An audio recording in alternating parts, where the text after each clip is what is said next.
Hello students, welcome to my channel. Solve करेंगे 13.3 का question number 8। तो क्वेश्चन में हमें फर्स्ट लाइन में कैनाल की विड्थ, डेप्थ और स्पीड ऑफ फ्लोइंग दी गई है, और सेकंड लाइन में क्वेश्चन है कि अगर उस कैनाल के स्टैंडिंग वाटर की हाइट 8 सेंटीमीटर है तो बताओ 30 मिनट में उस कैनाल का पानी कितने एरिया को सींचेगा, इरिगेट करेगा। ठीक है, तो कुछ डायमेंशंस हमें गिवन है, कुछ हम फाइंड करेंगे और अपना आंसर देंगे।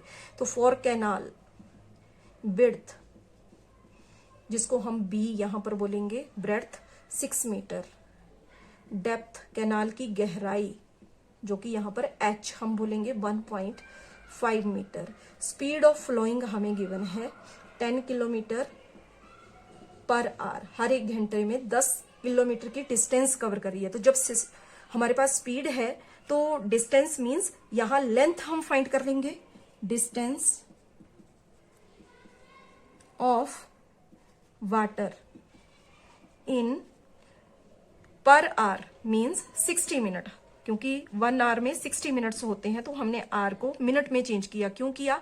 क्योंकि सेकंड लाइन में जो टाइम दिया गया है वो मिनट्स में है, इसलिए हमने आर को मिनट में चेंज किया। 1 hour is equal to 60 minute. तो distance of water in 60 minutes हो गई यहां 10 किलोमीटर। तो डिस्टेंस जो है यहां पर हम लेंथ की बात करें, distance means length of water. ठीक है, तो जब 60 मिनट में 10 किलोमीटर लेंथ बन रही है तो 30 मिनट में कितनी होगी? तो यहां हम फिर से लिखेंगे distance of water in 30 minutes. तो उसके लिए डिस्टेंस के लिए फॉर्मूला होता है हमारे पास, डिस्टेंस फाइंड करने के लिए मींस यहां लेंथ की फॉर्म में हम ले रहे हैं स्पीड इनटू टाइम। तो स्पीड है 10 किलोमीटर इंटू टाइम के लिए हो जाएगा 30/60। ठीक है, पर आवर में से 30 मिनट लिए जा रहे हैं। ठीक है, तो 30 मिनट में कितनी डिस्टेंस कवर होगी? तो स्पीड इंटू 30/60, साथ में लग गया किलोमीटर। तो यहां 10 1 जा, 10 6 जा, 6 1 जा, 6 5 जा। तो लेंथ हो गई 30 मिनट्स में 5 किलोमीटर, यानी कि 30 मिनट में उस कैनाल का पानी 5 किलोमीटर के डिस्टेंस कवर करेगा। लेकिन इसको हमने मीटर में चेंज कर देना है। 1 किलोमीटर में 1000 मीटर, तो 5 किलोमीटर में 5000 मीटर। तो लेंथ हमारे पास आ गई। ठीक है, और इसके बाद हमें हाइट ऑफ स्टैंडिंग वाटर यहां दी गई है, हाइट ऑफ स्टैंडिंग वाटर। तो देखो हाइट यहां पर 2 हो गई, एक हो गई हाइट ऑफ कैनाल जिसको हमने एच बोला था, तो इसको हमने बोल देना है H1। ठीक है, तो वो हमें दी गई है 8 सेंटीमीटर। तो इसका यूनिट भी हमने मीटर कर देना है। तो 1 सेंटीमीटर में 1/100 मीटर, तो 8 सेंटीमीटर में 8/100 मीटर। इसको डेसिमल में चेंज कर सकते हैं, 0.08 मीटर। ये आ गई हाइट ऑफ स्टैंडिंग वाटर। तो इतने डायमेंशंस फाइंड करने के बाद हमें एक बात यहां पर क्लियर हो रही है, जो कैनाल के डायमेंशंस हैं उसमें हमारे पास एक तो हो गई लेंथ, ठीक है, दूसरी हो गई ब्रेड्थ और तीसरी है हाइट। अब लेंथ, ब्रेड्थ, हाइट जो होती है वो होती है क्यूबाइड में। तो इससे एक बात कंफर्म हो गई कि जो वो कैनाल है वो क्यूबाइड की शेप में है। ठीक है, तो यहां पर बेसिकली हमें वॉल्यूम ऑफ क्यूबाइड फाइंड करना है।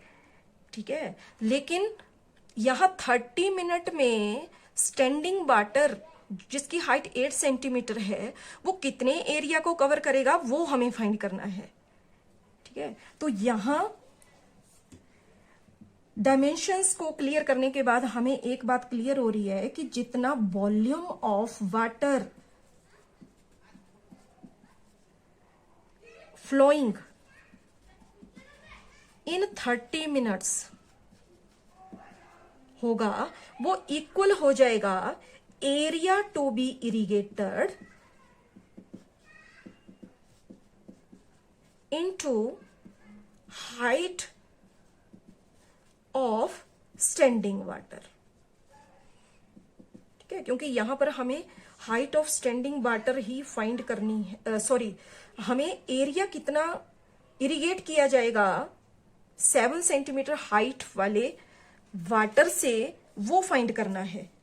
तो वो हम फाइंड करेंगे इस लॉजिक से। Volume of water flowing in 30 minutes is equal to area to be irrigated into height of standing water, क्योंकि दोनों के लिए 30 मिनट्स में कितना पानी फ्लो करेगा उतना ही एरिया जो है 30 मिनट्स में इरिगेट किया जाएगा, तो दोनों के वॉल्यूम इक्वल होंगे। तो यहां पर वॉल्यूम ऑफ वाटर यानी कि वॉल्यूम ऑफ क्यूआइड हमें फाइंड करना है, तो उसके लिए फॉर्मूला होता है length into breadth into height. तो तीनों डायमेंशंस हमारे पास है, लिख लेंगे।